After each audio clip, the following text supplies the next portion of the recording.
قابل احترام بھائیوں، دوستوں، بزرگوں، مائیں، بہنیں، بیٹیاں، بہوئیں، ہمارے ساتھی، سلسلہ وار وہی مضمون حضرت محمد صلی اللہ علیہ وسلم کی سیرت کا۔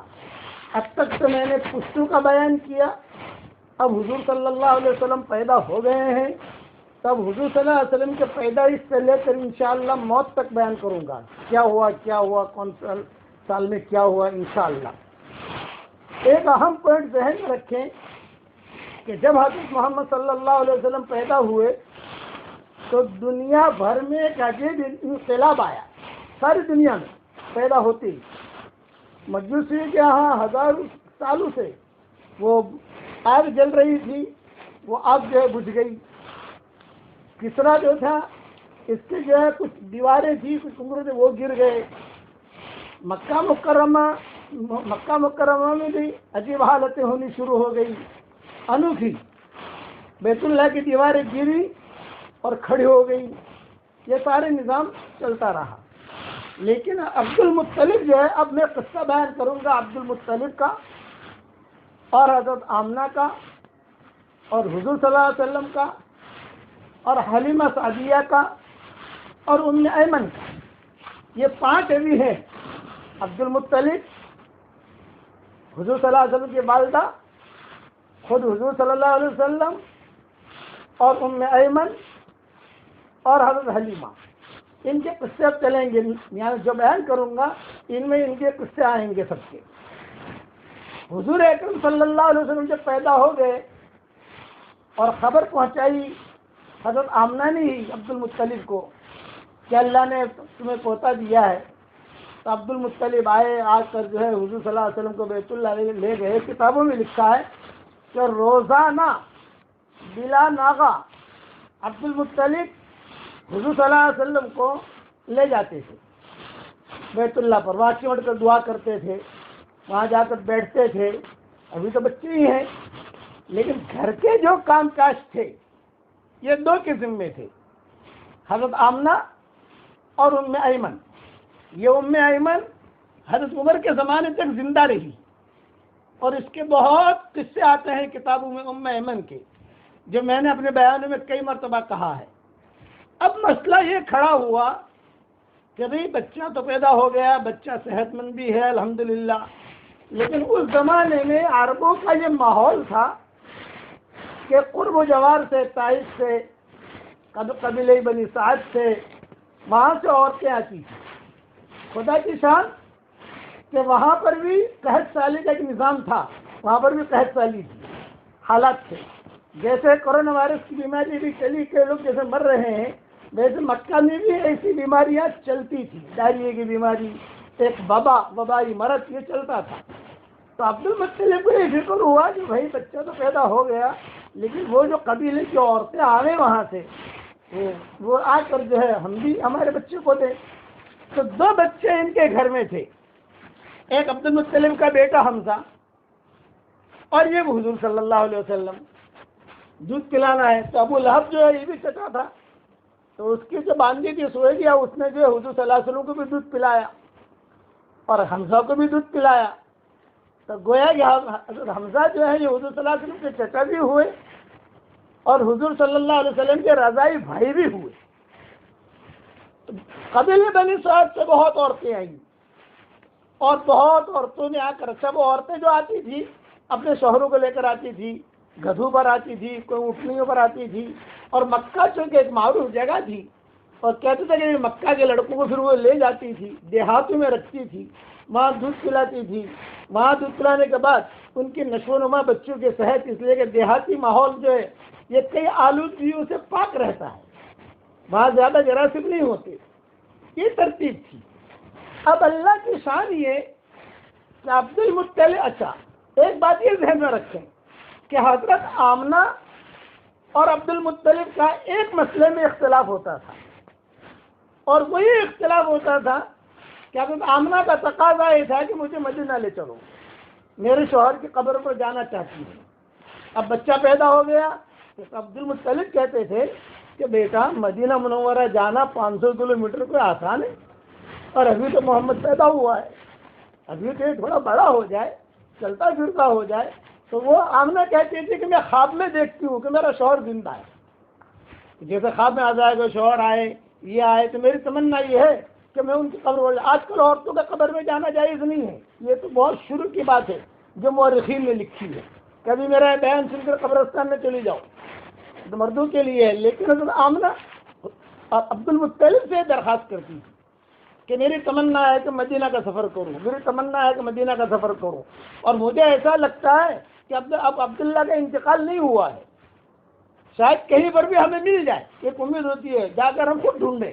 ہم حارث کی بات پر کیوں بھروسہ کریں، ان کا بڑا لڑکا تھا نا حارث، کہ اس کی بات پر کیوں بھروسہ کریں، ہم خود جا کر ڈھونڈیں۔ اور تو عبد المطلب تھوڑے سے ناراض بھی ہو جاتے تھے، یہ کہتے تھے کہ بیٹا ان کا بھی انتقال ہو گیا ہے، خواب میں تو ایسی چیزیں آتی رہتی ہیں، ابھی تو ایک بچے کی نشو و نما کی فکر کرو۔ اچھا، اب بچے کے نشو و نما کی فکر کیسے کریں؟ تو مورخین نے لکھا ہے کہ قبیلے بنی سعد سے جتنی عورتیں آئیں، جتنے بھی لوگ آئے، سب کو مکہ والوں نے بچے دے دیے۔ جب یہ لوگ بچے لیتے تھے تو سب سے پہلا سوال کرتے تھے، اور وہ سوال یہ کرتے تھے کہ اس بچے کا باپ کہاں ہے؟ تو حمزہ ان کے باپ عبد المطلب، اور دوسرے جو لڑکے تھے ان کے باپ بھی تھے، یا حضور صلی اللہ علیہ وسلم یتیم تھے۔ کہ کتابوں میں لکھا ہے کہ مکان چھوٹا سا ہوتا، اور وہی باہر جو ہے حضور صلی اللہ علیہ وسلم کو لٹا دیتی حضرت آمنہ ہے اور ام ایمن ہے، بس یہ دونوں ہیں۔ عبد المطلب بھی سامنے سے دیکھتے، لیکن عبد المطلب کو یہ تھا کہ یہ بچہ تو کون لے گا، لیکن یتیم ہے، بھوتا ہوتا، ہم دودھ پلائیں گی، ہم وہاں رکھیں گی اس کو صحت مند بنائے گی، یعنی اس کی تربیت کریں گی دیہاتی، تو باپ ہو تو باپ زیادہ پیسہ دیتا ہے، دادا کیا پیسہ دے گا؟ تو خدا کی شان، کسی عورت نے بھی حضور صلی اللہ علیہ وسلم کو نہیں اٹھایا، صرف اس وجہ سے کہ باپ نہیں ہے۔ تو حضرت آمنہ پر بہت بوجھ پڑتا تھا کہ یہ بچہ یتیم ہے، اس وجہ سے کوئی لینے کے لیے تیار نہیں۔ اب روزانہ کا معمول تھا کہ عبد المطلب آ کر حضرت آمنہ کو ام ایمن کو کہتے، آج بھی قافلہ آیا ہے، کل بھی آ رہا ہے، پرسوں بھی آئے گا، تم تیار رکھو بچے کے کپڑے وغیرہ، جو فوراً جو ہم بھیج دیں گے محمد کو طائفہ قبیلے بنی سعد۔ اب روزانہ باتیں چلتی رہتی، لیکن کوئی حضور صلی اللہ علیہ وسلم کو نہ اٹھاتا۔ بعض تاریخ کی کتابوں میں لکھا ہے کہ ہر ایک پر حضور کو پیش کیا، جتنی عورتیں آئی تھی سب پر بھائی میرا بچہ ہے، اسے لے جاؤ، نشو و نما۔ تو کہتے تھے باپ کہاں ہے؟ بھائی باپ کا تو انتقال ہو چکا ہے۔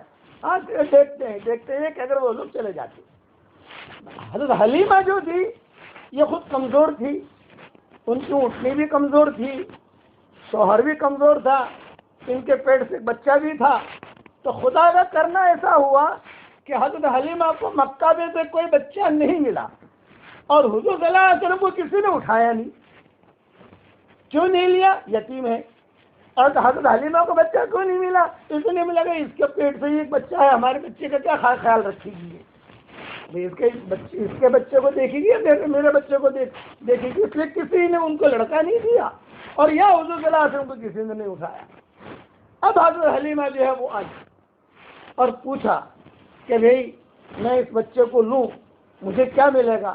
حضرت آمنہ نے صاف صاف کہا، دیکھو یہ بچہ یتیم ہے، ہمارے پاس کچھ نہیں ہے، البتہ تم لاؤ گی خدمت کر کے، اسے بڑا کر کے تھوڑا سا روٹی کھاتا ہو جائے، آؤ گی تو جو ہم سے ہو سکے گا وہ ہم کریں گے، لیکن یہ کہ بھی تم سمجھو کہ جو بڑے بڑے مالداروں کے بچے ہیں اس طریقے سے یہ بچہ نہیں ہے۔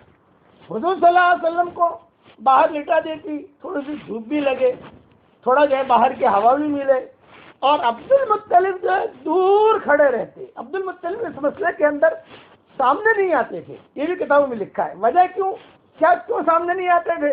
وجہ یہ ہے کہ یہ بڑے پورے مکہ کے بادشاہ تھے، تو یہ لوگ یعنی کہ میں اگر کسی کو کہوں وہ انکار کرے تو ذرا مجھے برا لگے گا، لیکن دور دور سے کھڑے رہ کر عبد المطلب واچ کرتے رہتے تھے، دیکھتے رہتے تھے کیا ہو رہا ہے کیا نہیں ہو رہا۔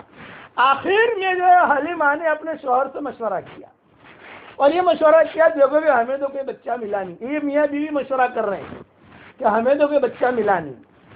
خالی ہاتھ واپس جانا مکہ سے یہ بدفعلی ہے، یہ حلیمہ نے کہا۔ تو میری رائے تو یہ ہے کہ وہ اسی یتیم بچے کو لے لیں اور وہاں جا کر اس کی تربیت کرے، جو ملنا ہوگا ملے گا، جو بھی دے گا، جو بھی ہمیں پیسہ مل جائے، خالی ہاتھ کیوں جائے؟ جب آئے ہیں تو ان کو ہی لے چلیں۔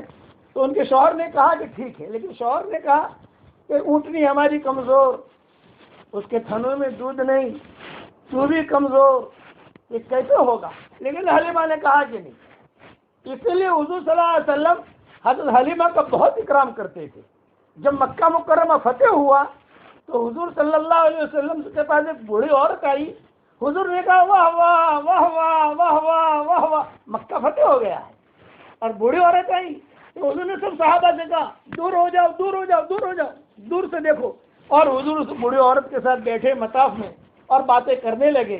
تو لوگوں نے کہا کہ کون تھی وہ عورت؟ فرمایا وہ حضرت حلیمہ تھی۔ پرانے قصے ان کو یاد آئے۔ یہ حضرت حلیمہ کا بہت اکرام کرتے تھے حضور صلی اللہ علیہ وسلم، اور ام ایمن کا بھی بہت اکرام کرتے تھے۔ اچھا، اب حلیمہ سے بات کیا کریں؟ تو ام ایمن نے بات کرنی شروع کی۔ تو ام ایمن کی زبان میں لکنت تھی، وہ ڈھنگ سے بات نہیں کر سکتی تھی۔ آپ صلی اللہ علیہ وسلم کو جب نبوت ملی تو ام ایمن آتی مسجد نبوی میں اور یعنی سلام کرتی تو حضور کہتے تو سلام مت کر، ماں سلام مت کر، ماں سلام مت کر، بغیر سلام کے آگے بیٹھ جاؤ، کہ ان کی زبان میں لکنت تھی۔ وہ کہنا چاہتی تھی سلام اللہ علیکم، یہ کہنا چاہتی تھی، لیکن زبان میں لکنت کی وجہ سے کہتی تھی سلام لا علیکم، یہ تو بد دعا ہوگی۔ تو حضور صلی اللہ علیہ وسلم کہتے ہیں کہ بس سلام لے لیا۔ دور سے جب ام ایمن آتی اپنی لاٹھی کو لے کر، حبشن عورت تھی یہ، اور وہ جب آتی تو حضور وہیں بیٹھے بیٹھے مسجد نبوی میں کہتے بس سلام مت کرنا، ہم نے لے لیا تیرا سلام، وعلیکم السلام، وعلیکم السلام، سلام مت کرنا۔ تو صحابہ ہنستے تھے۔ تو آپ نے فرمایا کیوں ہنسے؟ کیوں فرمایا کہ حضرت آپ نے اس کو منع کیا سلام کرنے سے۔ تو آپ نے ایک جملہ فرمایا کہ اس کا ظاہر یہ ہے کہ اس کا چہرہ بھی کوئی قبول صورت نہیں، اور اس کا ظاہر یہ ہے کہ زبان میں لکنت ہے، لیکن اس عورت کا اللہ کے یہاں اتنا اونچا درجہ ہے ام ایمن کا کہ جنت میں چلتے پھرتے میں نے ام ایمن کو دیکھا ہے۔ یہ حضور صلی اللہ علیہ وسلم فرماتے تھے۔ کبھی کبھار وہاں مشورے میں حضور صلی اللہ علیہ وسلم بیٹھتے تو یہی ام ایمن کوئی مشروب لے کر آتی حضور صلی اللہ علیہ وسلم کے پاس، اور سارے صحابہ بیٹھے ہوتے اور کہتی کہ محمد پی لو۔ اسے آپ فرماتے بھی مجھے حاجت نہیں ہے اور مجھے ابھی کوئی ضرورت بھی نہیں ہے۔ تو ام ایمن کہتی ماں دے رہی ہے، پی لو۔ تو حضور صلی اللہ علیہ وسلم پیتے اور ایک جملہ کہتے کہ مجھے اس عورت سے ماں کا پیار ملتا ہے۔ شروع سے رہی ہے نا، عبداللہ کی باندھی تھی اور پھر حضرت آمنہ کے ساتھ رہی اور پھر سارے سفروں میں یہ رہی۔ تو یہ جو ہے معاملہ طے کرتی حضرت حلیمہ کے ساتھ کسی کے ساتھ، زبان میں لکنت تھی، اس لیے زیادہ برابر ڈھنگ سے بول نہیں سکتی تھی ام ایمن۔ حضرت عمر کے زمانے سے کی زندہ رہی، مسجد نبوی کے باہر ہی رہتی تھی۔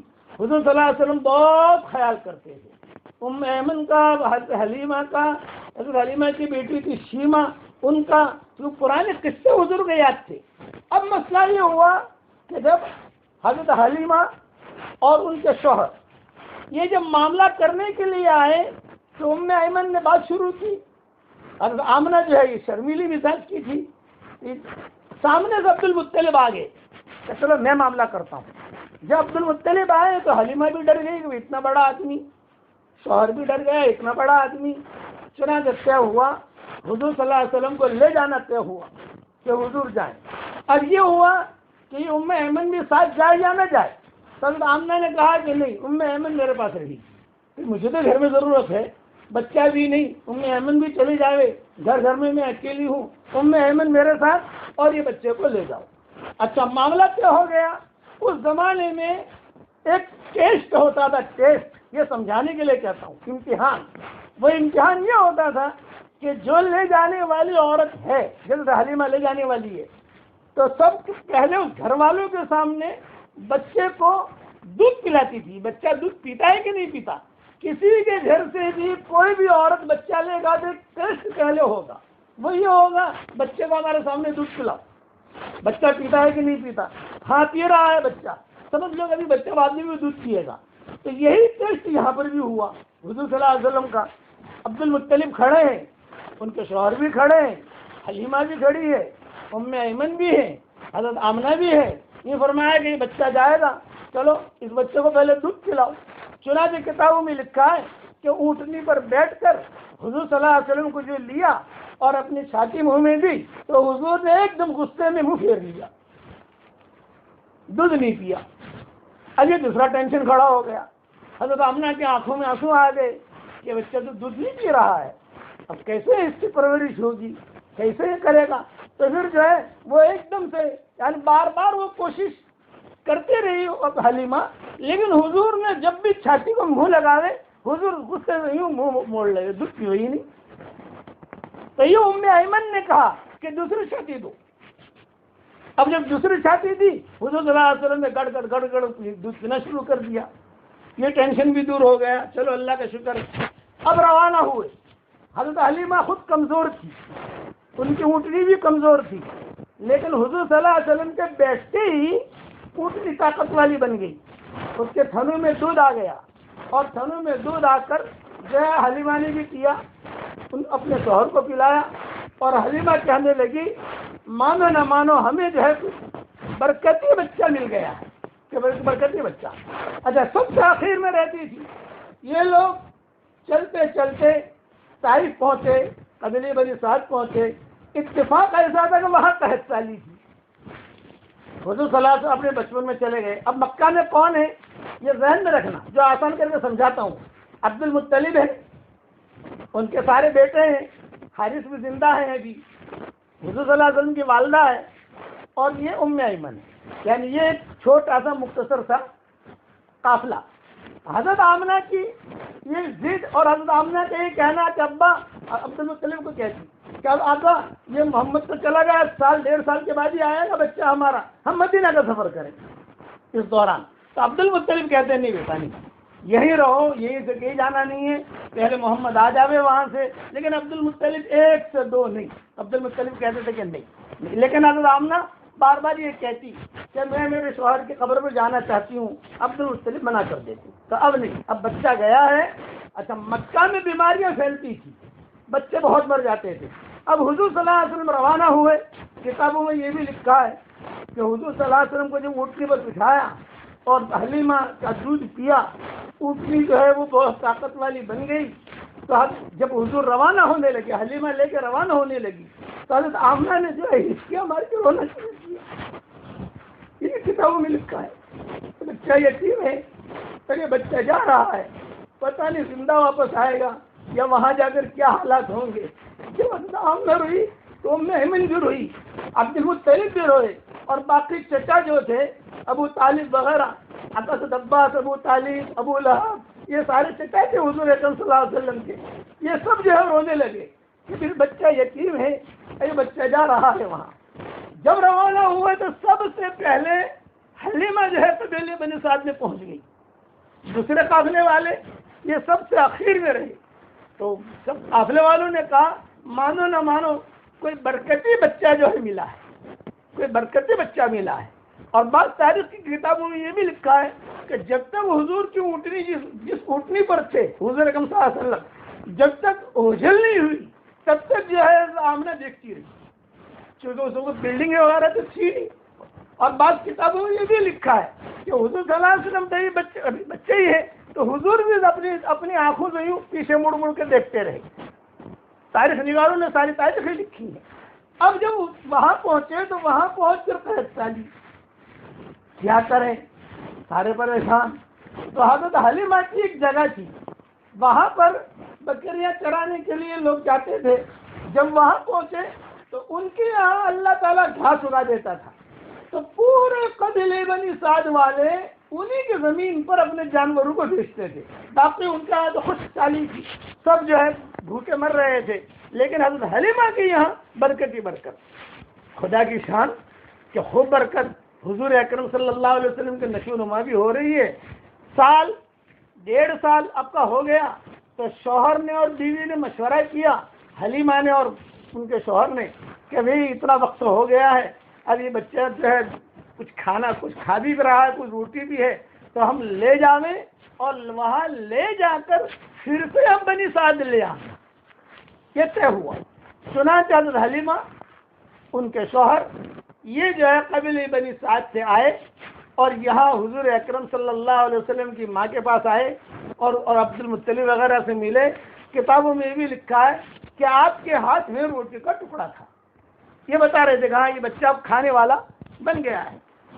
اور اچھا جب یہ حضور صلی اللہ علیہ وسلم واپس آئے تو مکہ مکرمہ میں وبا پھیلی ہوئی تھی کورونا وائرس کی، یہ کورونا وائرس نام لے رہا ہوں ان کا، ایسی وبا تھی، بچے جو ہے مر جاتے تھے۔ حضرت حضور صلی اللہ علیہ وسلم کے والدہ نے کہا ارے بھی ہمارے یہاں تو ڈائریا وغیرہ سب پھیلا ہوا ہے، بچے بہت مر جاتے ہیں۔ چنانچہ حضرت حلیمہ نے آ کر کہا کہ دیکھو یہ بچے کی برکتیں ہم نے بہت دیکھی ہے، ہمیں کوئی اجرت نہیں چاہیے، اس بچے کی برکت کی وجہ سے پورا قبیلہ بنی سعد یہ جو ہے بہت ہی عیش و آرام میں ہے، ہم یہ درخواست کرتے ہیں کہ بچے کو پھر سے ہمیں واپس دے دو، ہم واپس لے جائیں اس کو اور 1 2 سال 3 سال رکھ کر پھر ہم لائیں گے، کیونکہ بار بار آنا جانا بہت لمبا سفر ہے۔ طائف جو ہے کوئی اتنا لمبا تو نہیں ہے لیکن پہاڑ ہے وہاں چڑھنے کے لیے۔ چنانچہ کتابوں میں لکھا ہے کہ حضور اکرم صلی اللہ علیہ وسلم کو جب اونٹنی سے اتارا، بعض کتابوں میں بھی لکھا ہے کہ بھائی اپنی ماں کی طرف بچہ جو ہے دوڑتا ہے، تو حضور صلی اللہ علیہ وسلم سال 1.25 سال 1.5 سال بعد مورخین نے 2 سال لکھے ہیں کہ جب حضور کو اتارا تو حضور فوراً ماں سے لپٹ گئے اور ام ایمن سے بھی لپٹ گئے، اور جو ہے ماں نے ان کو چھاتی سے لگایا، پیار کیا۔ اب یہ کہ بچے کو پھر سے بھیجنا نہ بھیجنا، فوراً عبد المطلب بھی آ گئے، عبد المطلب نے بھی اٹھایا۔ کتابوں میں لکھا ہے کہ عبد المطلب آتے ہی حضور صلی اللہ علیہ وسلم کو بیت اللہ میں لے گئے، یہ ان کی عادت تھی کہ حضور آئے ہیں چلو بچوں کو لے کر بیت اللہ جاتا ہوں، دعائیں مانگی۔ اب یہ مشورہ ہوا کہ کیا کریں، عبد المطلب نے کہا بھائی یہاں تو بیماری پھیلی ہوئی ہے، تم اس کو لے جاؤ اور جب یہاں بیماری ختم ہو جائے گی پھر لے آنا۔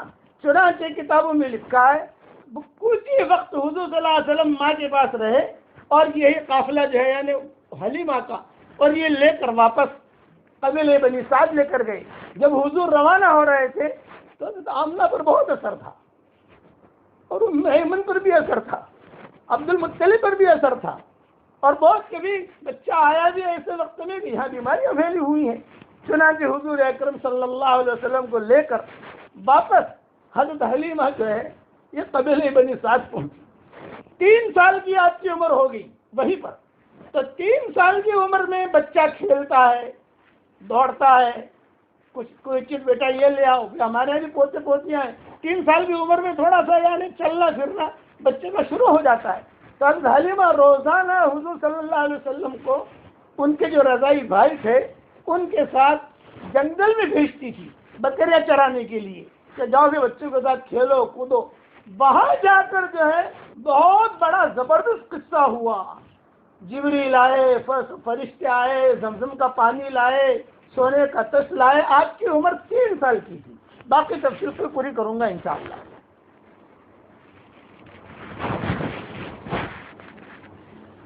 ہمارے سامنے روزانہ کچھ مسائل آ رہے ہیں۔ آج آپ لوگوں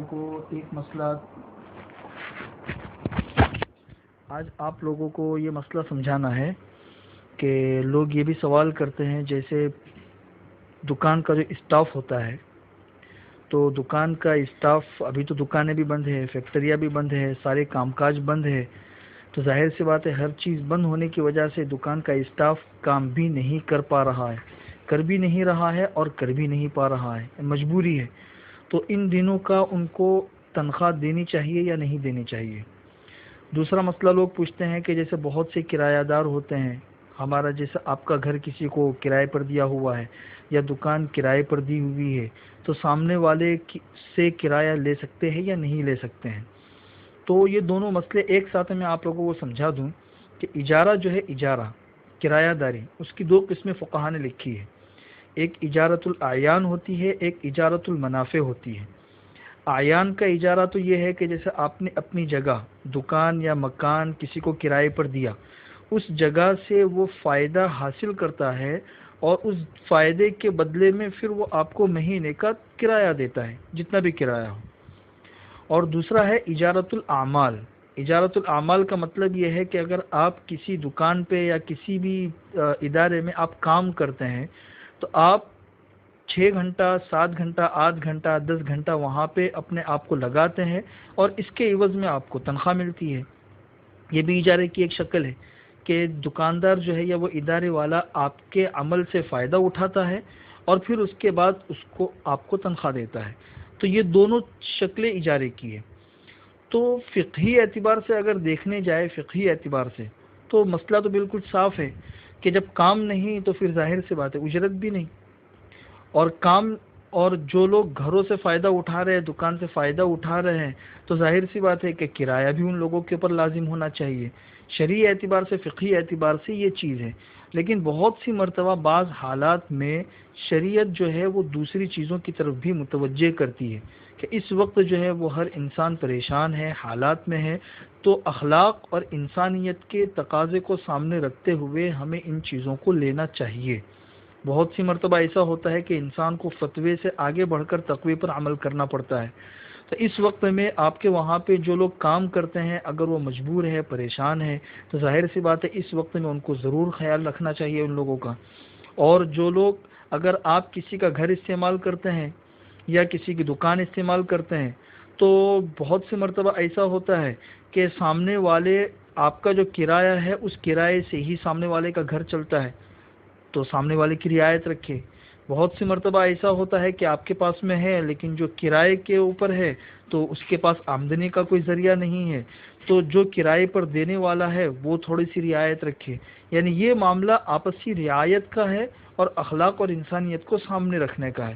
ان باتوں کو اگر سامنے رکھیں گے تو انشاءاللہ ہر ایک کی رعایت بھی ہوگی اور کسی قسم کا کوئی جھگڑا بھی نہیں ہوگا. دوسرا مسئلہ یہ ہے، اس کا تعلق فقہی مسئلے سے نہیں ہے لیکن چونکہ یہ سوالات آتے رہتے ہیں اس لیے میں اس کا جواب دیتا ہوں کہ لوگ یہ سوال کرتے ہیں کہ بھئی حدیث ہے، حدیث کے اندر حضور اکرم صلی اللہ علیہ وسلم نے ارشاد فرمایا ہے کہ علی انقاب المدینۃ ملائکۃ لا يدخلها الطاعون ولا الدجال، کہ مدینہ منورہ کے راستوں کے اوپر اللہ تبارک و تعالیٰ نے فرشتوں کی فوج بٹھا کے رکھی ہے جن کی وجہ سے طاعون بھی مدینہ میں داخل نہیں ہو سکتا اور دجال بھی مدینہ منورہ میں داخل نہیں ہو سکتا. اب جو مذکورہ صورتحال ہمارے سامنے ہے تو اس کے اندر اگر ہم دیکھیں تو یہ جو کورونا وائرس ہے یہ مدینہ میں بھی پہنچ چکا ہے، مکہ مکرمہ میں بھی پہنچ چکا ہے، تو پھر حدیث کا کیا مطلب ہوگا؟ اس لیے کہ حدیث تو حضور اکرم صلی اللہ علیہ وسلم کی اتنی پکی ٹھپکی ہوتی ہے کہ اس کے اوپر ذرا بھی کوئی اشکال نہیں کر سکتا. تو اس کے مختلف جوابات ہیں. ایک جواب تو علامہ ابن حجر عسقلانی رحمۃ اللہ علیہ نے، جو بخاری کے بہت بڑے شارح ہیں، ان کے نام سے بہت سے لوگ واقف ہیں، انہوں نے جواب دیا ہے کہ طاعون دو طرح کا ہوتا ہے. طاعون کے سبب دو طرح کے ہوتے ہیں. ایک طاعون تو وہ ہوتا ہے جو آب و ہوا کے ناموافق ہونے کی وجہ سے پھیلتا ہے، اور دوسرا طاعون وہ ہوتا ہے جو شیاطین اور جنات پھیلاتے ہیں. تو حدیث میں جس طاعون کے مدینہ منورہ میں داخل نہ ہونے کی بات کہی گئی ہے اس سے مراد وہ طاعون ہے جو شیاطین اور جنات پھیلاتے ہیں. کہ حضور اکرم صلی اللہ علیہ وسلم کے کہنے کا مقصد یہ ہے کہ شیاطین اور جنات جو طاعون پھیلاتے ہیں وہ والا طاعون مدینہ منورہ میں داخل نہیں ہو سکتا. دوسرا جواب یہ کہ طاعون اور کورونا ان دونوں کے اندر بہت بڑا فرق ہے تو دونوں وبائی بیماری، متعدی بیماری، طاعون بھی ہے اور کورونا بھی ہے دونوں، لیکن دونوں کے اندر بہت بڑا فرق ہے. کورونا جو ہے یہ وائرس سے پھیلتا ہے اور طاعون جو ہے یہ بیکٹیریا سے پھیلتا ہے. بیکٹیریا بنانا یہ انسان کے ہاتھ میں نہیں ہے، یہ فطری چیز ہوتی ہے، اور وائرس انسان بنا سکتا ہے. تو دونوں کے اندر فرق بہت بڑا ہے، دونوں وبائی بیماری. تو حضور اکرم صلی اللہ علیہ وسلم نے جو بات کہی ہے وہ خاص طاعون کے بارے میں ہے، اور کورونا جو ہے یہ طاعون کے زمرے کے اندر نہیں آتا ہے، یہ مستقل ایک الگ چیز ہے.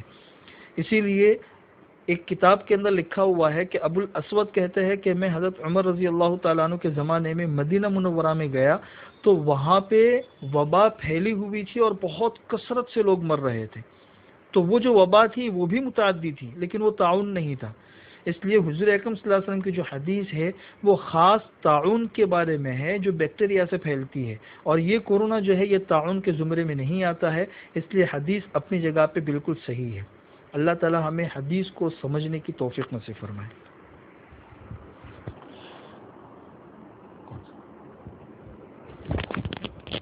اللهم صل على محمد وعلى آل محمد كما صليت على إبراهيم وعلى آل إبراهيم إنك حميد مجيد. يا رب صل وسلم دائما أبدا على حبيبك خير الخلق كلهم. اللهم صل على سيدنا محمد بن عبد الله القائم بحق الله ما ضاق أمر إلا فرجه الله. اللهم صل على سيدنا محمد بعدد كل ذرة بعدد كل معلوم لك. اللهم صل على سيدنا محمد كلما ذكره الذاكرون وكلما غفل عن ذكره الغافلون. عدد الشفع والوتر عدد الشفع والوتر عدد الشفع والوتر. لا إله إلا الله وحده لا شريك له له الملك وله الحمد وهو على كل شيء قدير. سبحان الله وبحمده عدد خلقه ورضا نفسه وزنة عرشه ومداد كلماته. اللهم إنا نعوذ بك من زوال نعمتك وتحول عافيتك وفجاءة نقمتك ومن جميع سخطك. اللهم إنا نعوذ بك من جهد البلاء ودرك الشقاء وسوء القضاء وشماتة الأعداء. يا ذا المن والعطاء يا ذا المن والعطاء يا سميع الدعاء يا رافع السماء. اللهم إنا نسألك الفوز في يوم القضاء. يا حنان يا منان ادخلنا الجنة من باب الريان ادخلنا الجنة من باب الريان. يا ذا الجلال والإكرام يا ذا الجلال والإكرام یا ذا الجلال والاکرام. اے اللہ ہمارے گناہوں کو معاف فرما. اے اللہ ہماری خطاؤں سے درگزر فرما. اے اللہ اگر آپ نے ہمیں معاف کر دیا تیری دریائے مغفرت میں سے کمی واقع نہیں ہوگی، اور اگر تو نے معاف نہیں کیا تو اے اللہ ہم کہاں جائیں گے؟ اے اللہ سارے دروازے بند ہو چکے ہیں، صرف آپ کا دروازہ کھلا ہوا ہے. اے اللہ پوری انسانیت پریشان ہے. اے اللہ اس بیماری سے پوری انسانیت کو نجات دے دے. اے اللہ آپ تو اتنے بڑے ہیں کہ آپ پہاڑوں کے وزنوں کو جانتے ہیں. اے پہاڑوں کے وزنوں کو جاننے والے، اے کبے کے بچوں کو اس کے گھونسلے میں روزی پہنچانے والے، اے وہ ذات کہ سمندر کے پیمانوں کو بھی آپ جانتے ہیں. اے وہ ذات کہ آپ جو ہے ساتویں آسمان پر جو سمندر ہے، جو صحیح حدیث میں آتا ہے بہت بڑا سمندر ہے، اس کے ایک ایک قطرے سے آپ واقف ہیں. اے مولا کریم، سورج چاند بھی آپ کی باندی اور غلام ہے، یہ کورونا وائرس بھی آپ کے باندی اور غلام ہے، اور سورج ستارہ بھی آپ کے باندی اور غلام ہے. ہر مخلوق جو ہے تیرے باندی اور غلام ہے. اے اللہ ہم تجھ سے معافی کی بھیک مانگتے ہیں. تو کریم ہے، کریم ہمیشہ اپنا دروازہ کھول دیا کرتا ہے. اے اللہ پوری انسانیت پریشان ہے، جو بھی بیمار ہو تو ان کو شفا کاملہ عاجلہ عاجلہ دائمہ مستمرہ عطا فرما. اے اللہ ہماری آنکھیں آپ کو نہیں دیکھ سکتی، آپ کی آنکھ ہر وقت ہمیں دیکھ رہی ہے. اگر آپ ظاہر ہو جائے تو دنیا میں جون سا مجمع جہاں پر بھی ہوگا وہ آپ سے لپٹ جائے گا. اے اللہ حضور اکرم صلی اللہ علیہ وسلم نے جتنی خیر کی لائن کی دعائیں مانگی ہیں وہ ہمارے لیے مقدر فرما، اور جن شرور سے پناہ چاہیے ان شرور سے تو حفاظت فرما. اے مولا کریم، اگر آپ نے ہمارا نام سعید اور نیک بختوں میں لکھا ہو تو ہمارا نام انہیں میں لکھے رکھیو، اور اگر آپ نے ہمارا نام شقی اور بدبختوں میں لکھا ہو تو ہمارا نام ان کی فہرست سے مٹا دینا، اور نیک لوگوں کے فہرست میں ہمارا نام لکھ لینا. لکھنا بھی آپ کا کام ہے، مٹانا بھی آپ کا کام ہے، لوح قلم بھی آپ کے پاس ہے. اے مولا کریم، پوری انسانیت پر کرم کا معاملہ فرما. سکون کا سانس لیتے دے دے، سکون کا سانس دے دے.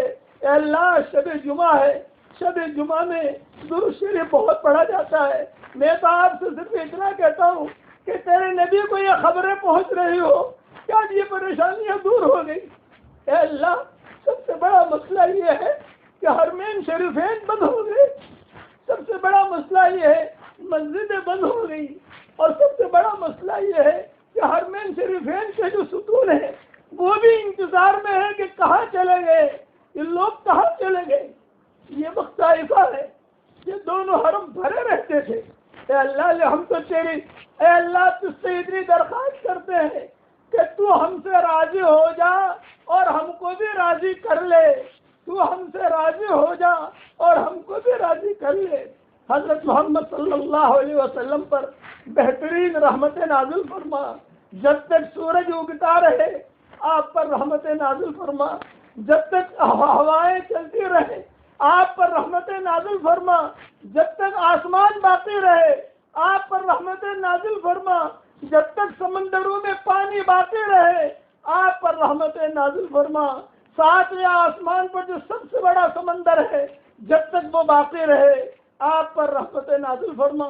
جب تک بیت معمور اور بیت اللہ باقی رہے آپ پر رحمت نازل فرما. اے اللہ جب تک قبریاں چہچہاتی رہے آپ پر رحمت نازل فرما. جب تک اے مولا کریم جب تک بلبلیں چہچہاتی رہے آپ پر رحمت نازل فرما. ہم نے کتابوں میں پڑھا ہے جتنا درود شریف زیادہ پڑھا جاتا ہے پریشانیاں دور ہوتی ہیں. اے اللہ ہم کوشش کر رہے ہیں تجھے منانے کی. تو بہت بڑا کریم ہے. کسی زمانے میں کوئی سخی تھا جو کھوٹے سکے لے لیا کرتا تھا. اے اللہ اس وقت میں ہمارے پاس جو اعمال ہیں وہ بھی کھوٹے ہیں لیکن تو کریموں کا کریم ہے. تو رحیموں کا رحیم ہے. اے اللہ اس انسانیت سے اس پریشانیوں کو دور فرما دے. اس بیماری کو ختم فرما دے. اور اے اللہ حضرت محمد صلی اللہ علیہ وسلم پر بہترین رحمت نازل فرما. جب تک جنت الفردوس باقی رہے آپ پر رحمت نازل فرما. جب تک طوبہ درخت باقی رہے آپ پر رحمت نازل فرما.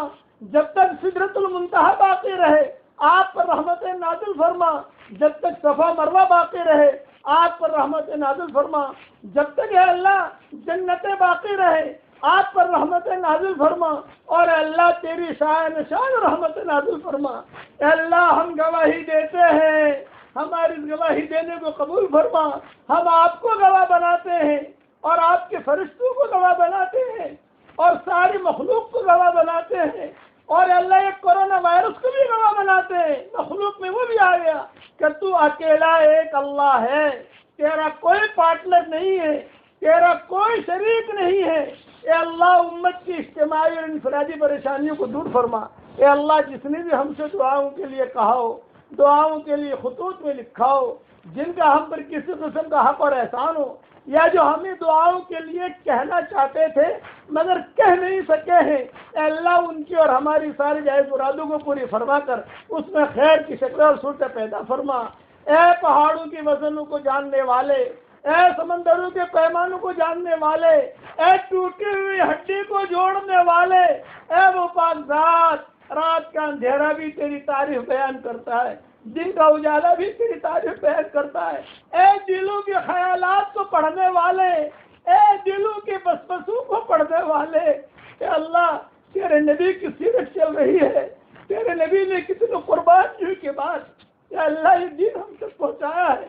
ہم نے کتابوں میں پڑھا ہے کہ حضور اکرم صلی اللہ علیہ وسلم کو اس امت سے بہت محبت تھی. جب آخری وقت آیا تو حضور صلی اللہ علیہ وسلم کے پاس جبریل آئے اور جبریل نے آ کر کہا کہ حضرت ساری فرشتوں کی ٹیم موجود ہے اگر آپ کہیں تو ہم آپ کو اللہ کے پاس لے جائیں. آپ نے فرمایا جبریل اس بات کا خلاصہ کرو میری امت کا کیا ہوگا میری امت کا کیا ہوگا. حشر کے میدان میں سارے انبیاء کہیں گے یا رب نفسی نفسی اور حضور صلی اللہ علیہ وسلم کہیں گے یا رب امتی امتی. جبریل علیہ السلام آسمانوں پر گئے اللہ تعالیٰ سے پوچھا. اللہ نے کہا نبی جی سے کہو آپ کی امت کے بارے میں میں آپ کو خوش کر دوں گا. اے اللہ ہی وعدہ ہو گیا. اے اللہ اس لیے ہم سے کہتا ہوں کہ اللہ ہمیں بھی خوش کر دے اور بعد میں بھی خوش کر دے. تو قادر مطلق ہے تیرا چاہ لینا کافی ہے. ہوائیں جو چلتی ہیں اور ہواؤں کے ساتھ جو خیریں آتی ہیں وہ خیریں ہمارے لیے مقدر فرما اور ہواؤں کے ساتھ جو برائیاں آتی ہیں اس برائیوں سے ہماری حفاظت فرما. اے مالک گوبر میں سے گلاب تو نکالتا ہے. ہماری گوبر جیسی زندگی کو گلاب جیسی زندگی بنا دے اور ہمارے گھرانوں کو دین کا چمن بنا دے. ہمارے گاؤں کو دین کا چمن بنا دے. جو بھی گناہ ہو گیا ہم معاف معافی مانگتے ہیں اور پوری امت کے لیے معافی مانگتے ہیں۔ اے اللہ اس وقت میں ساری دنیا پریشان ہے، عافیت کے ساتھ شہر مبارک ناموں کے طفیل، تیرے نبی کے ناموں کے طفیل، بدرین کے ناموں کے طفیل اور جو کچھ تیرے قرآن کے طفیل، حجر اسود کے طفیل، کعبہ کے طفیل، احد پہاڑ کے طفیل، بدر کے میدان کے طفیل سے اور جتنے بھی تیرے نیک بندے گزرے ہیں، نیک بندیاں گزری ہیں، اے اللہ ان کے طفیل سے، اے اللہ اس بیماری سے اس امت کو، ساری انسانیت کو بچا لے، ساری انسانیت کو بچا لے۔ اے اللہ جو بیمار ہوں ان کو شفا کاملہ عاجلہ دائمہ مستمرہ عطا فرما، جو پریشان حال ہوں ان کی پریشانیوں کو دور فرما۔ گھر گھر میں جو آمین کہہ رہے ہیں، مائیں بہنیں بیٹیاں آمین کہہ رہی ہیں اور بھائی آمین کہہ رہے ہیں، اے اللہ ان کے آمین کے کہنے کو قبول فرما۔ اخیر میں اتنا کہتا ہوں، ہمیں مانگنا نہیں آتا، مالک تجھے دینا تو آتا ہے۔ ہماری جھولیوں کو ہدایت سے بھی بھر دے اور صحت سے بھی بھر دے، فضل کرے تو چھٹیاں اور اگر عدل کرے تو لٹیاں۔ اے اللہ فضل کا معاملہ فرما دے۔ آج اس مبارک رات میں اے اللہ تیری طرف سے اعلان کر دے کہ یہ بیماری دنیا سے دور ہو جائے۔ اے اللہ ہم مایوس نہیں ہوئے ہیں، لیکن اتنا ضرور ہے کہ تو ہم سے ناراض ہے۔ الکریم، کریم جو ہوتا ہے جب قادر ہوتا ہے تو معاف کر دیا جاتا ہے، معاف کر دیتا ہے، تو بہت بڑا کریم ہے۔ اے اللہ انسانیت پر رحم کرم کا معاملہ فرما اور اپنے فضل و کرم سے ہماری ساری دعاؤں کو قبول فرما۔ ان اللہ وملائکتہ یصلون علی النبی یا ایھا الذین آمنوا صلوا علیہ وسلموا تسلیما۔ اللهم صل على سيدنا محمد بن عبد الله القائم بحق الله ما ضاق امر الا فرجه الله۔